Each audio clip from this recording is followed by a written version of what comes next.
Get social with us. Follow us on Instagram at Goodtaste TV. Hi, everyone. Welcome to Good Taste for the Soul. I'm Tanji Patton. We have an American Pope for the first time in history, an American president that's now front and center on the world stage. Like him or not, he's a bold guy making bold moves. So what does all this mean for all of us? Not just for Catholics, but for anyone watching these shifts in leadership, faith, and power. Is there a bigger picture unfolding here? Today's guest brings a unique perspective. She served for 10 years as the Director of Vocations for the Marianist Sisters in the United States. She helped young people, young adults, discover their purpose, whether through Christian service or some other calling. I was curious to get her perspective as a Catholic and as a teacher on Pope Leo the 14th. Welcome. Thank you so much. A delight to have you, and so timely, right? Because a new American Pope, the news is still front and center, and the first Mass, I believe, is Sunday, right? The 18th. So I think we are so. living in Yes. we are living in historic times. That's for sure. And I wanted to ask you to kind of let our viewers know a little bit about you. In full disclosure, I know you because you were once one of my son's teachers. Yes, And yes. I taught at Central Catholic for 4 years. yeah, and I laughed when I read, as you know, Cash is producing the podcast, and I laughed on his email to you. One of his questions was, how in the world did you remain sane in the midst of teaching all those boys? How That's a did you? great question.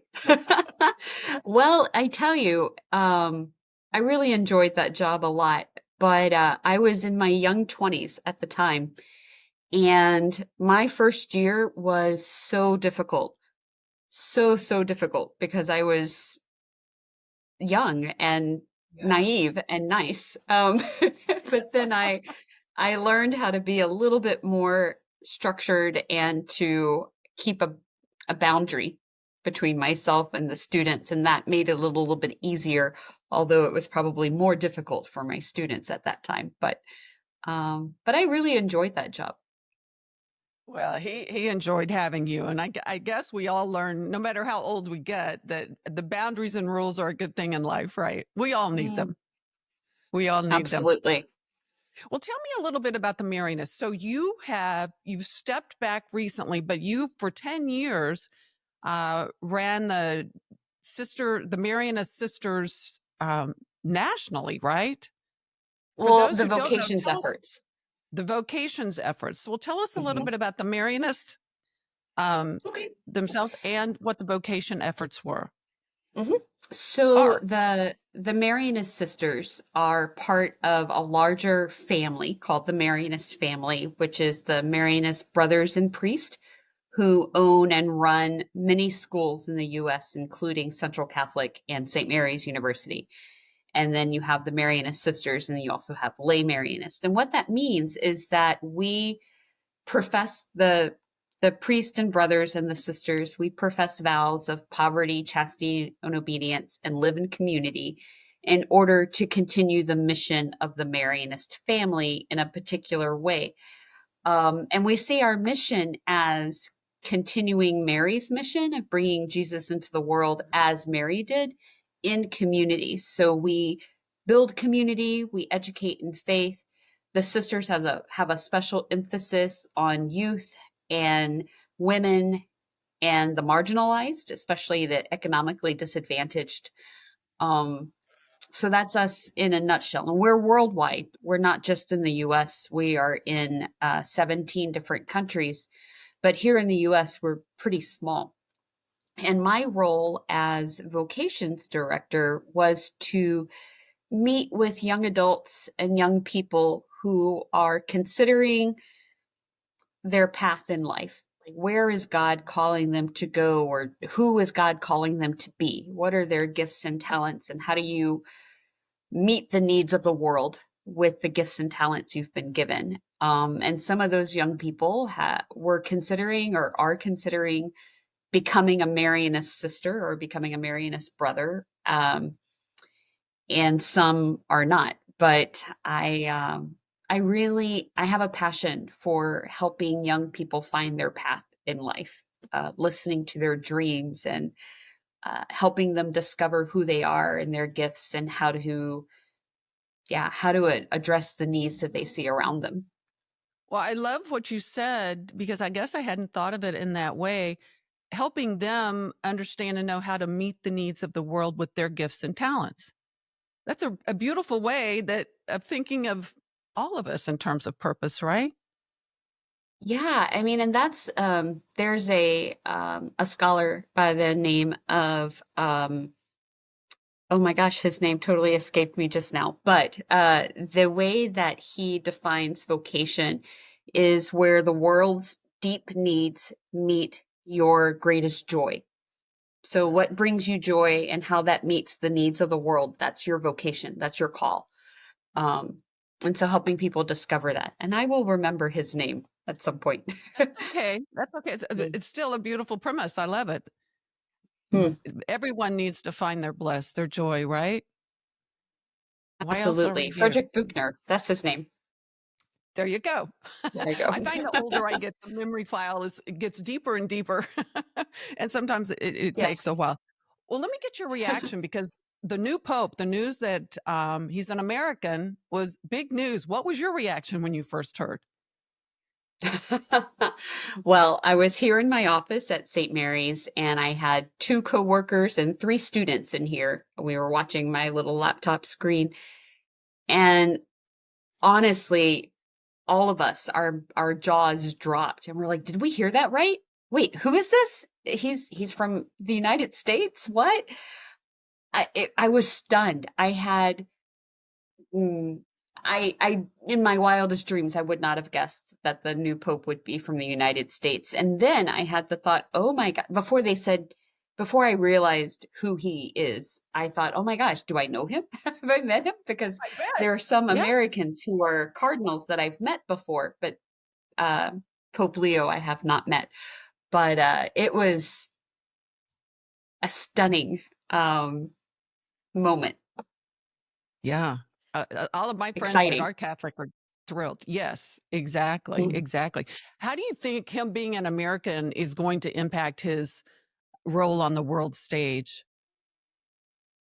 Interesting. That's an interesting question because as I've learned more about him, I think there are a few things that'll really impact the way he lives his papacy, I guess you could say. First of all, yes, he was born and raised in the United States in Chicago.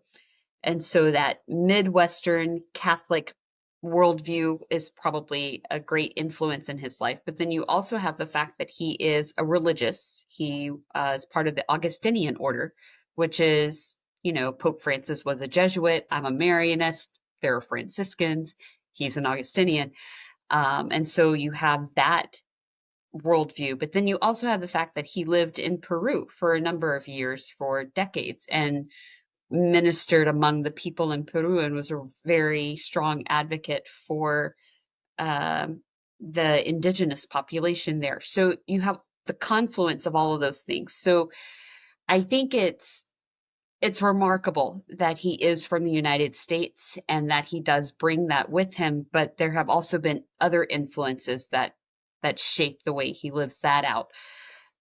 The US Catholic Church is in a very different place than many other countries. Mhm. In the Catholic world, I mean, Catholicism is so large and it encompasses so many different people and so many different cultures, right? And so the way Catholicism is lived and the issues that we face here are different than in Peru or in the Democratic Republic of Congo or in the underground church in China or in Poland, So there are some different issues and perspectives that we have that will probably influence the Pope.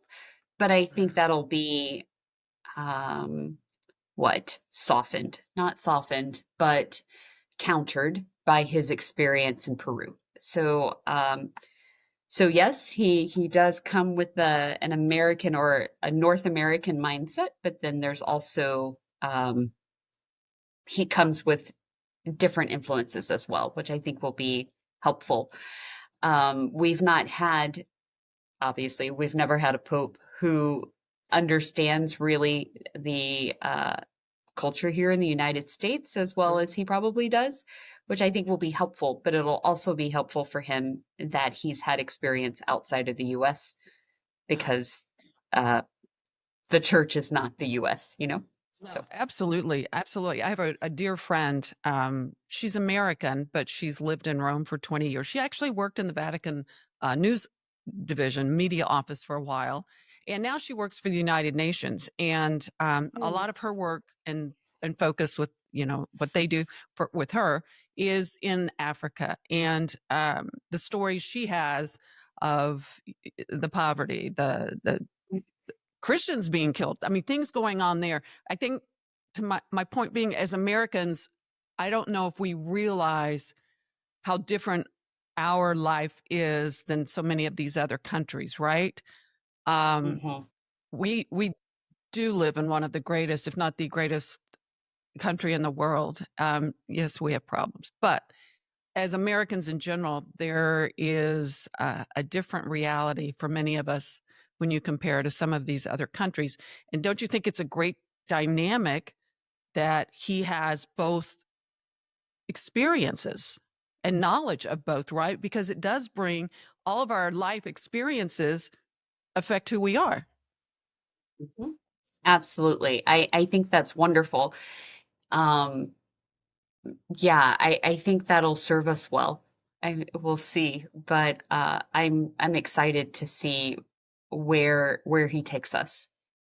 Yeah. Do you think what do you think the significance is of the name he chose? I'm not Catholic, but I find this all fascinating. And I did a little research on the Pope Leo. I guess it was there's been several, but one of them was incredibly strong and a social justice warrior, may be too strong an adjective, but it's interesting that he chose Pope Leo. What are your thoughts on that?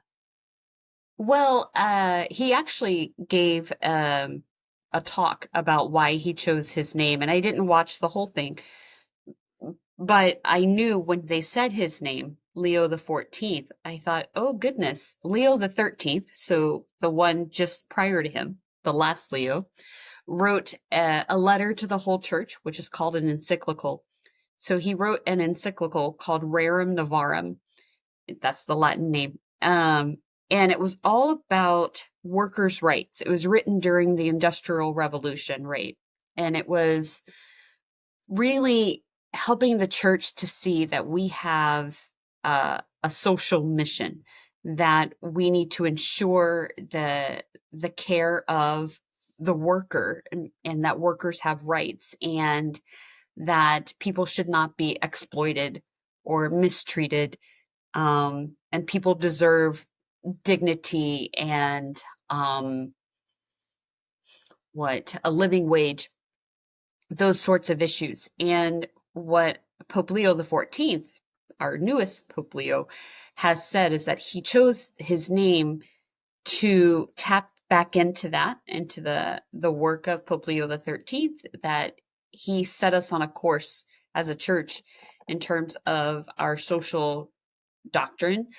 Um, and what he said was one of the things that we're facing, and this is really interesting to me, and I need to read more about this, is that we are perhaps in a new industrial revolution, so to speak, because of AI AI. and the threat of AI to the dignity of work, and taking away people's livelihoods. And what's the word? Hmm. I guess changing some people's ideas about the dignity of being human, right? Mhm. And Mhm. so I think that'll be a key focus of his, in addition to the rest of the social doctrine of the church. But I think this whole hmm, what development of AI is really threatening in many ways. That's There are exactly the gifts, of word that course, is but in my mind. It's threatening in a lot of hmm ways, right? Um, hmm yeah, I ran across comments about that as well, that the AI, the role it has played, and it's happened very quickly. Um, Seemingly, at least, maybe we weren't paying right. attention in the last 10 years, but it sure seems like it's come on quickly. And I think the last thing we need as humans is more isolation, and more machines. You know what I mean?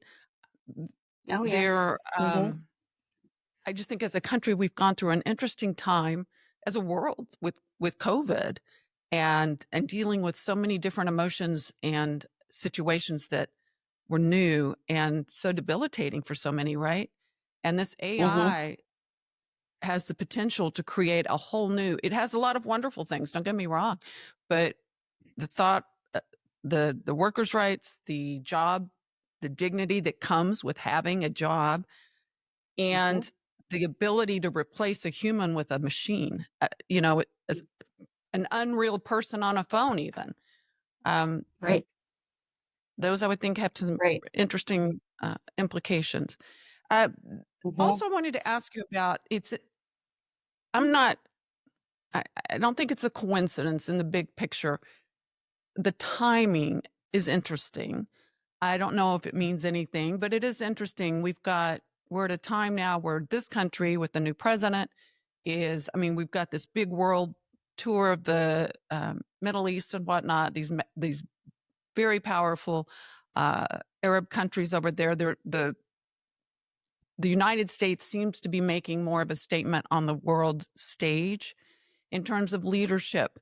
And it's interesting that whatever this administration is doing at this point in time, we've got an American Pope now.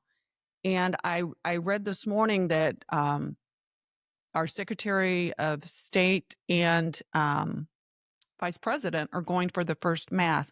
It's an interesting time globally, don't you think? I mean, there's just a lot of things going on in a big way. hmm Yeah, I don't think anything happens by happenstance, right? Or Mhm. by coincidence. I don't know that I fully understand where this will go or what the meaning is per se. I mean, that might just come in hindsight. Um, but I do think it's notable that when Pope Leo spoke, one of the first things he spoke about was peace Yes. and wanting to be a messenger of peace and for the church to work towards peace in this world. And if you look at the many different situations around the world in various countries, and peace seems to be a distant reality for a lot of people, Mhm. right? There are a lot of places that are at war, and the places that we hear about all the time, Ukraine and Russia or Gaza and Israel. But there are places that we don't hear about too, Right. where there are Yes. civil wars or people being oppressed or living without peace. And even in our own nation, in certain ways, maybe we are not at war, violently speaking, of physical violence, but there is a lack of peace, though, among Yeah. people. Um, and the ways that people treat each other or the way that people speak to each other. And to have someone who comes from this context speak about being people of peace and being a church of peace, I think that's significant. Yeah, I do too. I do too. What effect do you think him being an American is going to have on the Catholic Church in this country, as well as Christianity in this country? Do you think this is a positive? I would think there's everything to be positive about, but it's going to focus a light, perhaps. And there seems to be a hunger in our country right now for something of value and meaning. And you see a lot of college campuses where a lot of young people are turning to Christ. Do you think this will be a good thing and have some overall really positive reach for the Catholics in this country? Mhm.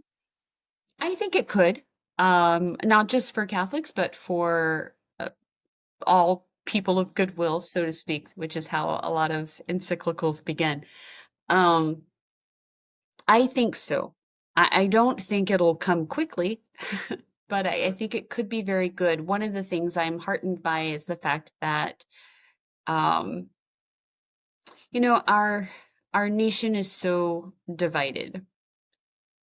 And what I find in Pope Leo is that he doesn't really play into into the divisions, but he wants to be a person who speaks of unity and being one, um, in a way that does not demonize one side or the other, right? And I think that could have a very positive effect on people.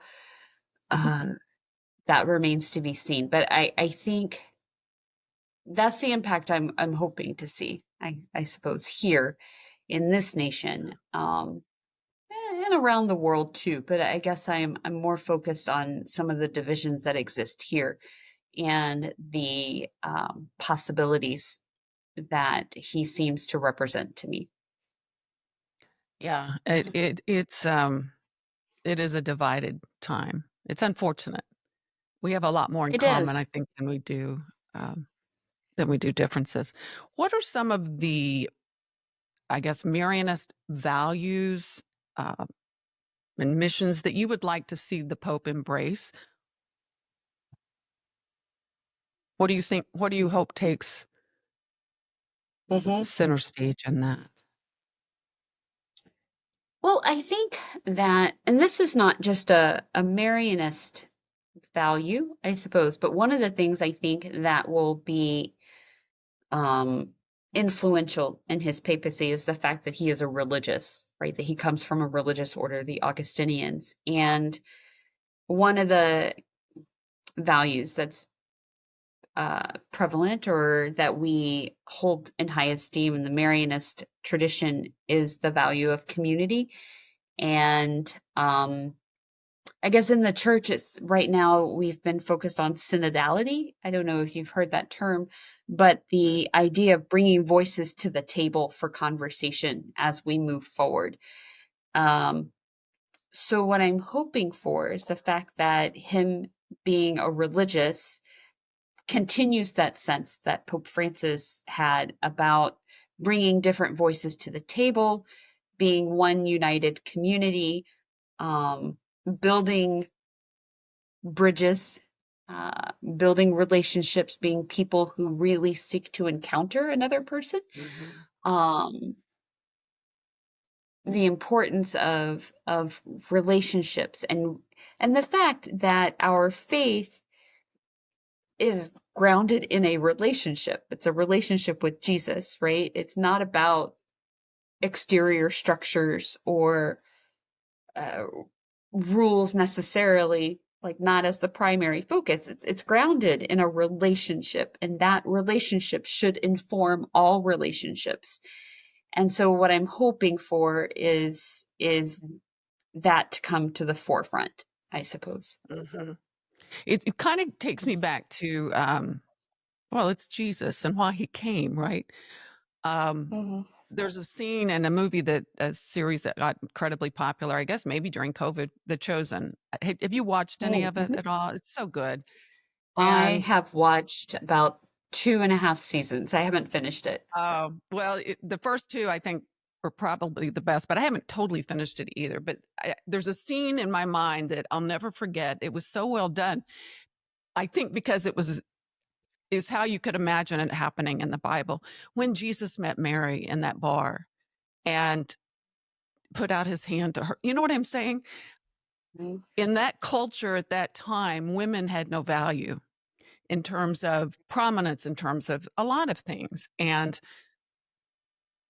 Jesus didn't see what others label us as. He saw through to what we were, right? And if anyone hasn't seen The Chosen, that it really brings, I think, a lot of the Bible to life. It did for me, and I've, been reading the Bible most of my life. But their values that are beautiful, and it'll be interesting to see on the world stage with the Pope what that does. I want to clarify something for some of us who aren't Catholic. What does a religious mean? Is that in Oh, terms of the okay. Pope? So it means that he's a member of a religious congregation. So, like Pope Francis was a member of the Society of Jesus, which is the Jesuits. I'm a Marianist.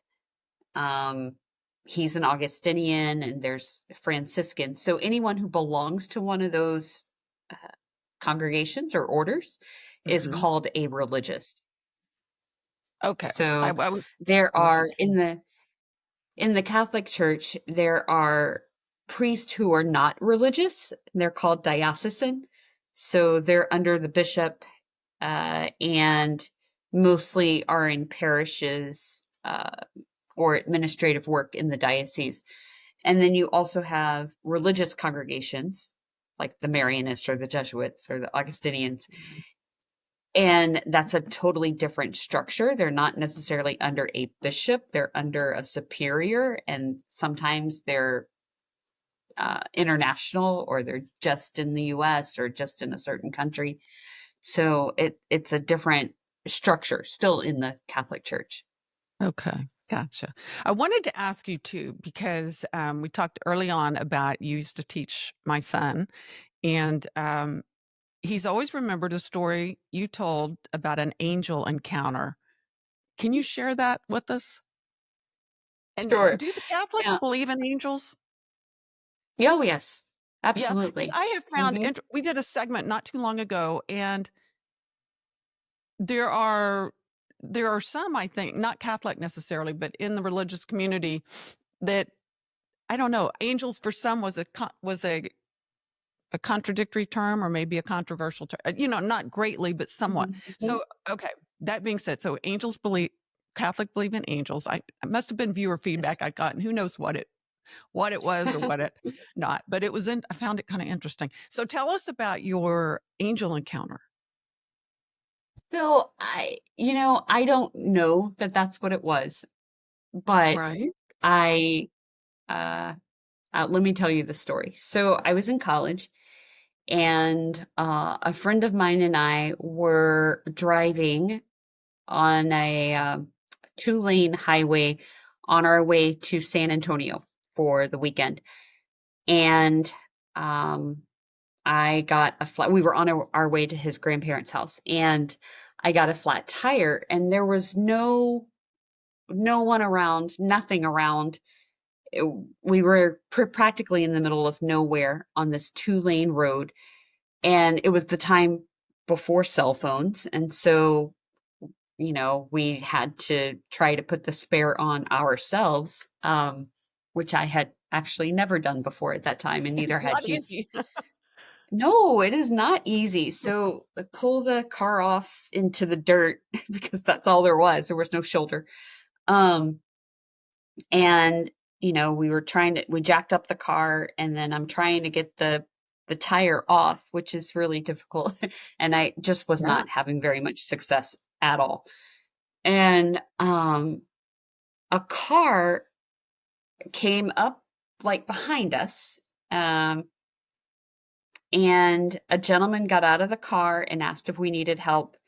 Of course, I was like, yes, please. We need to take this tire off, put on the spare. So, and he did it very easily. And he was not, as far as I can remember, he was not like a very big, muscular person, just average height, average build. Mhm. Um, but he removed the tire within minutes. I mean, it was not very long for him at all, whereas we had been struggling for I don't know how long.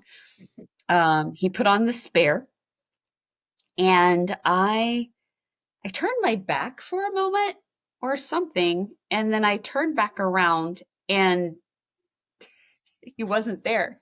And his Right. car wasn't there, and we had not seen the car leave. Like, we didn't see the car drive away. We didn't hear the door slam. Oh, he just wasn't there. Wow. uh, and we got back in the car, and we're driving, and we drove in silence for probably 15, 20 minutes maybe more. I don't remember, but we drove in silence. And then finally, my friend was like, was that what I think it was? And I was like, I think it was. And then we drove the rest of the way to San Antonio without talking because we were just stunned. Well, Yeah. yeah, So I that would was say my that was a encounter. So profound time. hmm, it was, yeah. Gosh, I haven't told that story in so long, probably since I left Central. Um, but yeah, Wow. I still remember it. Well, it's interesting. I don't know if you read any of Lee Strobel's books, but he's a Christian writer. He's wonderful. But he has a book that just came out, and it talks about angels and other things. But it's not an uncommon depiction of how people say they have these encounters. These people come out of nowhere, and a roadside assistance is not an uncommon one that people have noted. I have a friend, and I need to get her to come on and talk about it in detail, but she had a roadside incident and she nearly died in a car wreck. And a gentleman showed up out of nowhere and was there when the paramedics got there. And if I'm not mistaken, he performed a tracheotomy on her. She nearly died. And her mother, some days later, wanted to find the gentleman and track him down and thank him because he had saved her daughter's life. And she got his name, and it turned out to be the name of a man that Becky had known and been very serious with, had a relationship with, and had died Yes. like 2 years earlier or something. It's an interesting story, and Mm. couldn't find him. I mean, the guy, same kind of thing, shows up. He's there when the paramedics get there and then gone.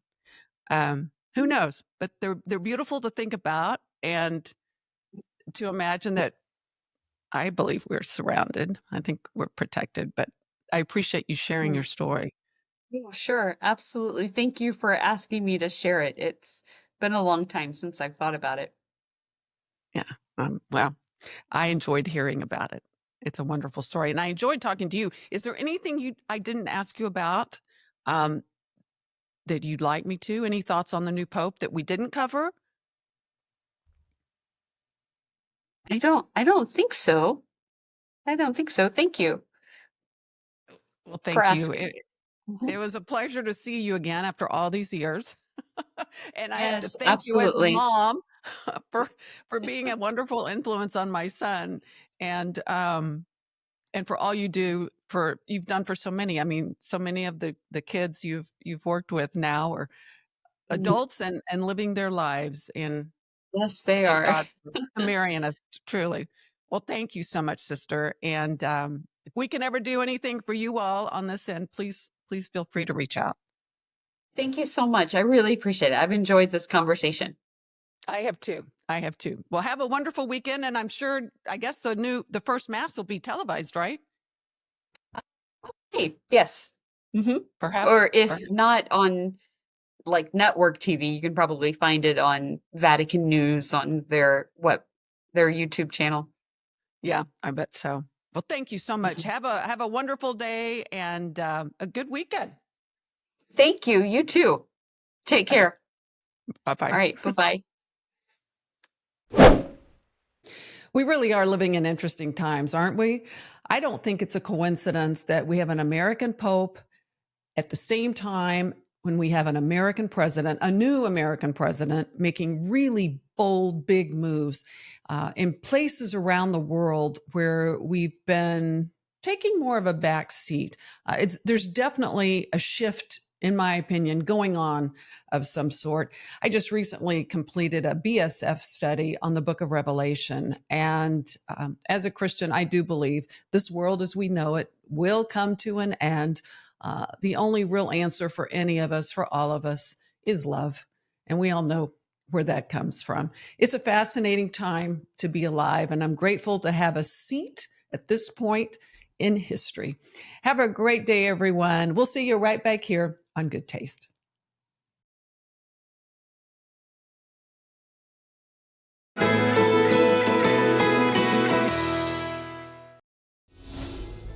Get social with us. Follow us on Instagram at Goodtaste TV.